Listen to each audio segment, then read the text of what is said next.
Aujourd'hui, à Xbox Pelgros, on va parler du jeu For Gods. C'est un jeu de Christophe Bollinger, convaincu que je le prononce tout croche, mais bon. C'est un Ludicali, c'est un 2 à 4 joueurs, c'est un 10 ans et plus, une partie dure environ 30 minutes, et notre édition date de 2016. Donc, premièrement, quel est le thème général? C'est simple, vous incarnez un dieu, et vous voulez façonner un nouveau monde, et étendre votre influence religieuse sur ce fameux nouveau monde. Donc, comment gagner la partie? C'est simple. Le joueur avec le plus d'influence divine en fin de partie gagne la partie. Qu'est-ce que le jeu contient? Premièrement, on a le board qui s'assemble comme un puzzle. On a les jetons de cité légendaire. On a les jetons de mode de jeu. On a un sablier.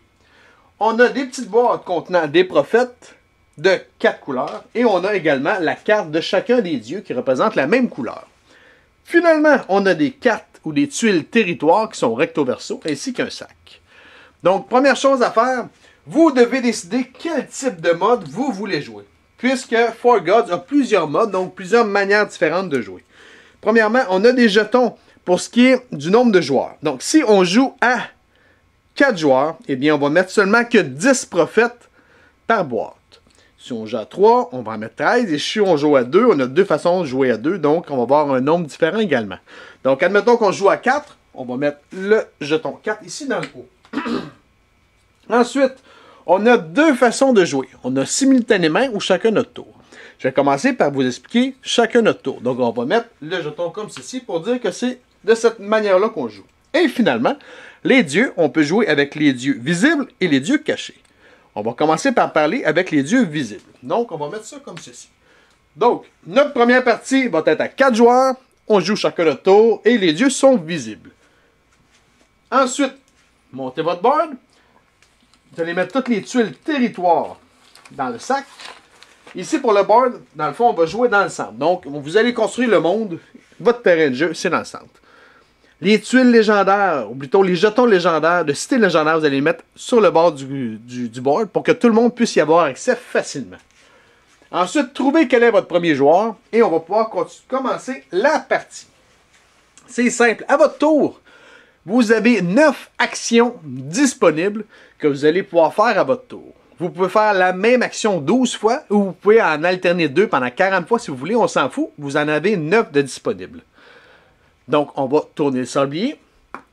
Vous allez avoir 30 secondes pour faire le nombre d'actions que vous voulez. Une fois que c'est fait, lorsque le sablier est fini, vous ne devez plus avoir de tuiles en main et on passe au joueur prochain. C'est aussi simple que ça. Donc, je vais commencer par vous expliquer quelles sont les 9 actions disponibles. Donc, la première qui est disponible, c'est de piocher des tuiles. Pour piocher des tuiles dans le sac, il faut absolument que vos deux mains soient libres. Si vous avez déjà une tuile en main, ça ne marche pas. Il faut absolument avoir les deux mains libres. Et vous pouvez piger de 1 à 2 tuiles. Pourquoi 2 tuiles? Vous avez deux mains, donc vous pouvez prendre 2 tuiles. Donc ça, c'était la première action disponible. Ensuite, si vous voulez, vous pouvez poser une tuile territoire sur notre terrain de jeu. Lorsque vous posez une tuile territoire, il faut absolument qu'il y ait 2 côté de votre tuile qui soit assis ou qui soit collé sur des côtés rectilignes. Donc, comme ceci, je pourrais jouer de cette façon-là. Par contre, je vais essayer de trouver un terrain semblable. Admettons que je... C'est toujours quand on cherche un terrain que ça ne marche pas. Je pourrais mettre celle-là ici également. C'est bien. Mais, par contre, je ne peux pas mettre celle-ci ici. Pourquoi? C'est que dans le jeu, il y a 4 types de territoires différents et il faut absolument que les territoires, les tuiles puissent s'agencer en termes de territoire. Donc ici, j'ai de la forêt, mais ici, j'ai de la montagne. Donc je ne peux pas toucher ma forêt avec ma montagne. Il faut absolument que la tuile, comme ici, fit. Ici, on avait montagne, montagne, forêt, forêt. Donc il faut absolument qu'on puisse l'agencer convenablement. Sinon, ça ne marche pas. Donc, par exemple, je pourrais mettre celle-ci ici. C'est bien. Je ne peux pas non plus. Admettons. Attendez une seconde. Je vais essayer de trouver quelque chose qui fit. Comme ça. OK. Ça a de l'allure. Donc, je ne pourrais pas mettre cette tuile-là ici. Pourquoi? Même si les territoires fit, comme vous voyez, il faut qu'il y ait 2 côtés. Et présentement, j'en ai seulement qu'un qui touche. Donc, ça ne fonctionne pas. Il faut absolument qu'il y ait 2 côtés qui se touchent. C'est bien? Donc, ça, c'était pour la pose de tuiles. Ensuite, si vous voulez, vous pouvez défausser une tuile. Donc, j'ai 2 tuiles dans mes mains. Je suis pogné avec, je ne sais pas quoi faire. Eh bien, je peux les poser devant moi comme ceci. Au total, vous avez 10 espaces disponibles si vous jouez à 4 joueurs. Donc, vous pouvez 10 fois mettre des tuiles ici. Si vous jouez à 3 joueurs, vous avez 13 espaces disponibles puisque les 3 premières peuvent être doublées. C'est bien. Si jamais vous avez toutes vos tuiles ici, tout est complet, vous avez 10 tuiles de côté, vous ne pouvez plus piger de nouvelles tuiles tant et aussi longtemps que vous ne faites rien avec les tuiles qui sont ici. C'est bien. Donc ça, c'était pour défausser les tuiles. Ensuite, si vous voulez, excusez, vous pouvez changer la face visible d'une tuile qui est dans une défausse. Donc si vous voulez, elle a été placée comme ceci, je peux la tourner de côté. Mais non seulement je peux faire ça pour ma défausse, mais je peux également changer ceux des joueurs adverses. Donc, si mon joueur ici avait mis des tuiles de côté, ben pendant mon tour, je peux aller tourner ces tuiles à lui pour voir qu'est-ce qu'il y a de bon. C'est bien? L'autre action qui est disponible, c'est que je peux aller piger dans les tuiles de défaut des autres joueurs. Donc, moi, j'aime bien cette tuile-là. Je suis capable de la poser, je vais lui voler et je la pose ici. C'est bien. Donc, vous pouvez aller chercher les tuiles des joueurs adverses. Par contre, si mon joueur adverse, il a cette tuile-là, je décide de la prendre, puis finalement, je ne veux plus la prendre, et bien là, je n'ai pas le choix de la mettre dans ma défausse à moi. Je ne peux pas le remettre en jeu ici. Si je l'ai pris, si je suis ici, puis je la tourne, puis je la regarde, il n'y a pas de trouble. Mais dès que je passe au travers le jeu, ou vis-à-vis le mien, il faut que je la garde. Donc, soit je la pose, ou soit que je la mets sur le terrain de jeu qui est en avant de moi. C'est bien? Donc, ça, c'était pour piger des tuiles chez notre voisin. Ensuite, lorsqu'on joue avec le mode de jeu qu'on parlait ici, qui est les dieux visibles, vous pouvez décider de prendre un dieu. Donc, je peux décider, moi, je prends le dieu des montagnes. Donc, je vais prendre la carte que je vais mettre devant moi et je vais prendre les prophètes. Comme ceci. Durant le restant de la partie, je vais être le dieu des montagnes et je vais pouvoir poser des prophètes de cette couleur-là. Je ne pourrai jamais rechanger. Pour la partie, je suis pogné avec ceux-là. C'est bien. Ensuite, il nous reste 3 actions disponibles. Si vous voulez, lorsque vous jouez une tuile, donc par exemple, je vais essayer de trouver une tuile qui fit avec notre terrain de jeu. Donc, je décide de poser cette tuile-là. À partir de maintenant, si je veux, je peux poser un prophète. Lorsque vous posez un prophète, il faut qu'elle soit sur un des territoires qui est représenté sur la tuile que je viens de jouer. Donc ici, j'avais des montagnes et une forêt. Je peux mettre un prophète soit sur la montagne ou soit sur la forêt. Je ne peux pas la mettre à cheval entre les deux. Il faut que je choisisse un des deux clans. Donc, je décide de la mettre ici. Ensuite, je vais pouvoir continuer mes autres actions si j'ai encore du temps. C'est bien. Ensuite, j'essaie de voir si j'ai d'autres tuiles disponibles. Tiens, je peux mettre celle-là, etc., etc. En tout cas, on va y aller comme ça. Donc ça, c'était une autre action qui était disponible.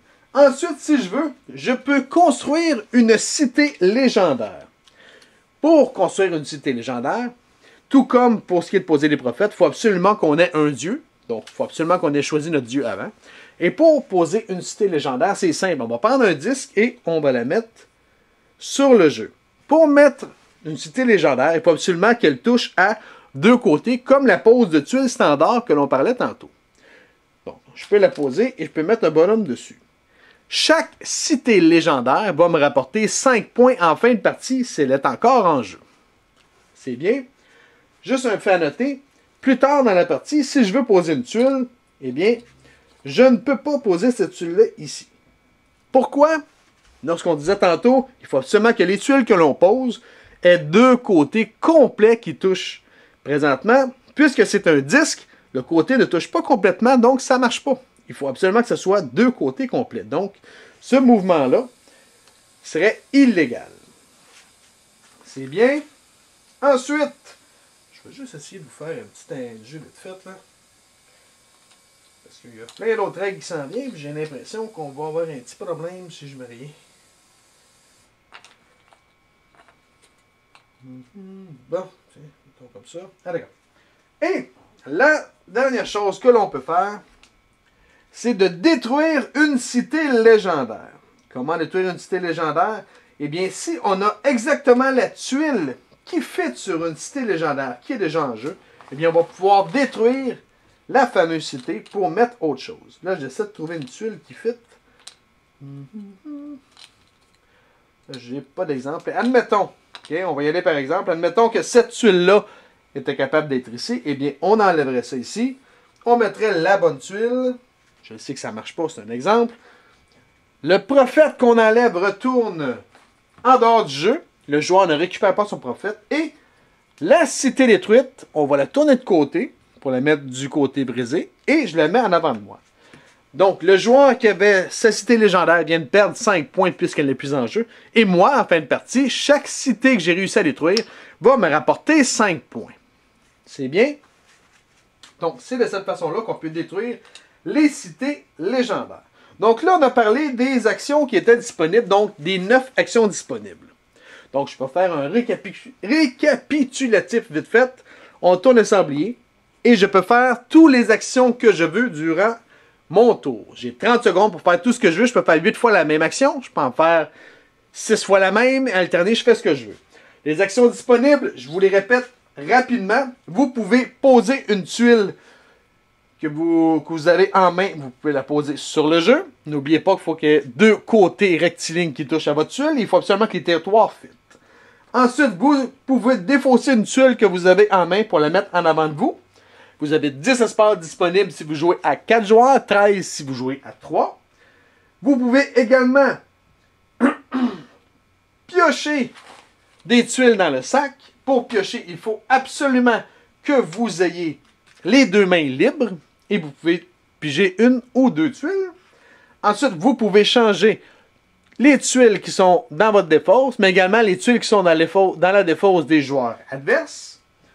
Vous pouvez également aller piger dans les tuiles de défausse des joueurs adverses pour pouvoir les poser sur le jeu.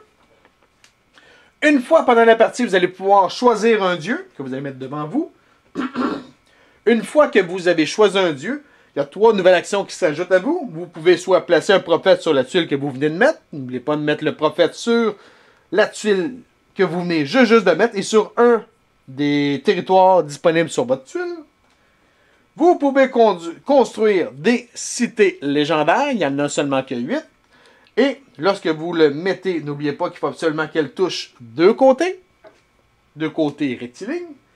Et vous pouvez également détruire une cité légendaire si vous avez la tuile qui fit dessus. Si vous faites ça, vous enlevez la cité légendaire, vous la mettez devant vous, du côté rouge. Elle va vous rapporter 5 points en fin de partie. Et le prophète qui était dessus, de joueur adverse, vous le tassez, il est éliminé. Vous ne pouvez jamais détruire une cité légendaire qui vous appartient. Ça ne marche pas. À la fin de votre tour, si vous avez des tuiles en main, vous n'avez pas le choix de les mettre dans votre défausse, puisque vous devez avoir les mains libres à la fin de votre tour. Maintenant, lorsque ce n'est pas votre tour, si vous voulez, vous pouvez changer vos tuiles de côté. Par contre, si un joueur adverse veut aller piger chez vous, vous devez enlever vos pattes de là, puisqu'il a le droit, c'est son tour. Mais sinon, vous pouvez regarder vos tuiles, vous pouvez les tourner de bord pour essayer de vous faire un plan pour plus tard. Maintenant, quand est-ce que la fin de partie va être déclarée? Eh bien, lorsque on n'a plus de tuiles dans le sac, eh bien, on peut déclarer la fin de partie. Ou si tout le board est plein. Donc, on a réussi à mettre des tuiles partout, on va déclarer la fin de partie également. Ou si tous les joueurs ne veulent plus rien faire, eh bien là, on déclare la fin de partie. Lorsque la fin de partie est déclarée, chaque joueur va avoir 30 secondes pour réussir à faire autre chose. Donc, la fin de partie déclarée, chaque joueur se prend 30 secondes chacun leur tour, puisque c'est notre mode de jeu, pour voir si on peut détruire des cités ou quoi que ce soit. Et ensuite, on va faire le calcul de points. De quelle façon on va passer de quelle façon qu'on fait le calcul de points? C'est simple. Premièrement, chaque cité légendaire rapporte 5 points. Donc, si j'avais une cité légendaire ici, eh bien, je vais faire 5 points pour ma cité. Chaque cité légendaire détruite va rapporter également 5 points. Donc, vous calculez les points sur la piste de score ici qu'on a tout le tour. Donc, chaque joueur va mettre un ces petits bonhommes-là. Moi, j'ai 5. Lui, mais lui, il a réussi à avoir 10, etc. Donc, ça, c'est la première façon de faire des points avec les cités légendaires. Ensuite, on va regarder chaque royaume et on va attribuer des points pour chacun des royaumes qui a été fait. Qu'est-ce que ça veut dire? Je vais vous expliquer ça. On va se faire un petit terrain de jeu avant, là. Mettons qu'on est à mancher comme ça. Comme ça. J'essaie de faire de quoi qui est légal aussi, qui n'est pas toujours évident.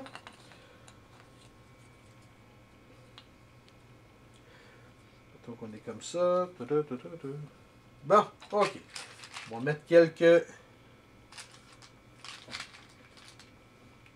ça. On va mettre un bleu là. J'achève. Inquiétez-vous pas. Donc, admettons qu'on est à manger comme ça, mais on va calculer des points pour chacun des royaumes que les joueurs ont réussi à avoir.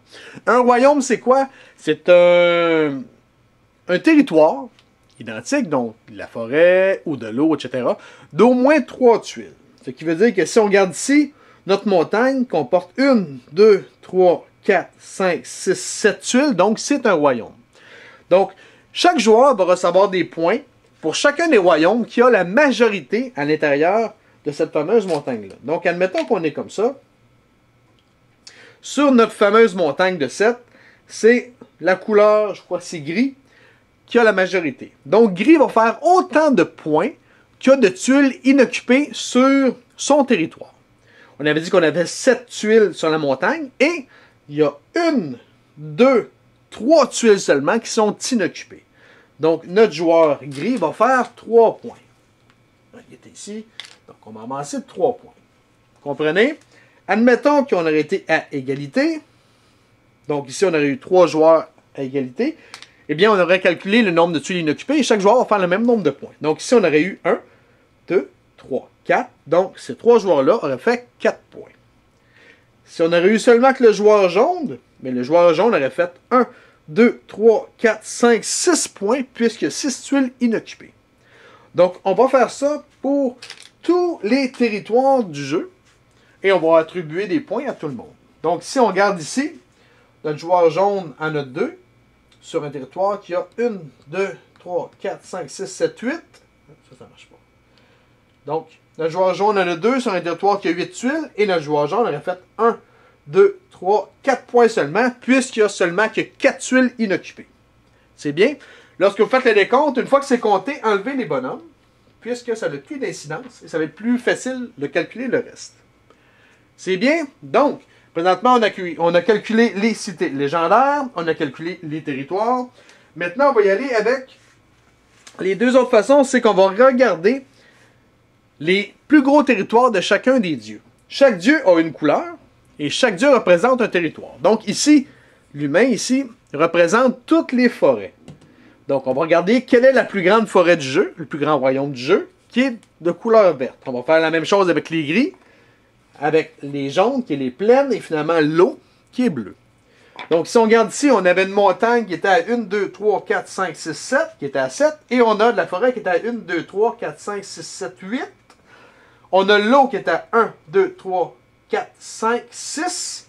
Donc, présentement, forêt en a 8, c'est forêt qui en a le plus. Donc, ce dieu-là va se récolter 15 points, puisqu'il a le plus gros royaume du jeu. Donc, lui, il fait 15 points, on annonce le vert de 15. Ensuite, on a les montagnes qui étaient deuxième avec 7 tuiles. Donc, les montagnes vont faire 10 points, puisqu'il est deuxième. Et finalement, notre eau est troisième, donc va faire 5 points, comme on peut le voir ici. Donc, c'est simple. On calcule le plus gros royaume va faire 15 points, le deuxième 10, le troisième 5. Et c'est tout pour ce qui est de ce calcul de points-là. Ensuite, le dernier décompte va être pour le dieu qui a le plus de royaumes disponibles. Ce qui veut dire que présentement, les montagnes, on en a un. Ici, il y a seulement 2 tuiles, donc ce n'est pas un royaume. Donc, les montagnes ont présentement un royaume. Si on regarde les forêts, on a 2 tuiles. Ici, on en a une, 2, 3. Donc, on a un royaume là. On a 2 royaumes de forêt. Donc, on en a 2. Et pour ce qui est de l'eau, on aurait 1, 2, 3. On a un royaume là, on aurait 2 royaumes. Donc, on a 2 dieux qui ont 2 royaumes et un qui a seulement qu'un royaume. Donc, le premier, celui qui a le plus, aurait eu 15 points, le deuxième 10 points et le troisième 5. Puisqu'il y a une égalité, ce qu'on va faire, c'est qu'on va calculer les deux ensemble, qui fait 25, et on va le diviser en 2. Donc, ça va faire 12 points. Ce qui veut dire que les forêts, les verts, auraient 12 points, les bleus auraient 12 points, et finalement, nos gris, qui ont seulement qu'un territoire, auraient fait 5 points. Donc, vous calculez tout le nombre de points. Le joueur qui a le plus de points gagne la partie. Maintenant, je vous parlais tantôt qu'il y avait différents modes de jeu. L'autre mode de jeu qui peut être intéressant, c'est qu'au lieu de jouer chacun votre tour, vous allez jouer tout le monde simultanément. Ce qui veut dire que chaque joueur, premièrement, va commencer avec 2 tuiles, donc une dans chaque main. Et quand tout le monde est prêt, on commence la partie et tout le monde joue en même temps. Toutes les autres règles vont rester les mêmes, sauf qu'une fois que le jeu est rempli ou qu'il n'y a plus rien dans le sac, eh bien, c'est à ce moment-là qu'on va le caler, si vous voulez. Chaque joueur va avoir 30 secondes, puisqu'on joue tous simultanément et qu'on est 4 joueurs, donc on rajoute 2 minutes. Tout le monde peut jouer pendant 2 minutes. Ensuite, c'est fini, on fait le calcul de points. C'est bien. Donc ça, c'était le jeu en simultané. Et finalement, si vous voulez, vous pouvez jouer avec les dieux cachés. Qu'est-ce que ça veut dire? C'est que chaque joueur va se prendre une boîte avec les prophètes à l'intérieur. Et on va distribuer les dieux en début de partie. On va les brasser et on va en distribuer un à chaque joueur. Si admettons que j'ai pris les jaunes et que je pige le dieu bleu, c'est pas grave. Je vais quand même jouer les jaunes pour que personne ne puisse savoir quel dieu que j'ai. Ce qui veut dire que durant toute la partie, vous avez le dieu bleu. Vous mettez les jaunes quand même. Et on va calculer les points de cette façon-là. Si jamais, pendant la partie, non, c'est bon. Oh, c'est bon, ça. C'est tigidou. Donc, c'est avec les dieux cachés. Tout est identique à si les dieux sont ouverts. Donc, c'est les mêmes règlements. C'est les mêmes choses. Il n'y a aucun changement de ce niveau-là. Maintenant, si vous avez des questions, des commentaires, vous pouvez nous écrire à Explique-moi le gros, soit sur Facebook ou soit sur YouTube. Sur ce, bonne game!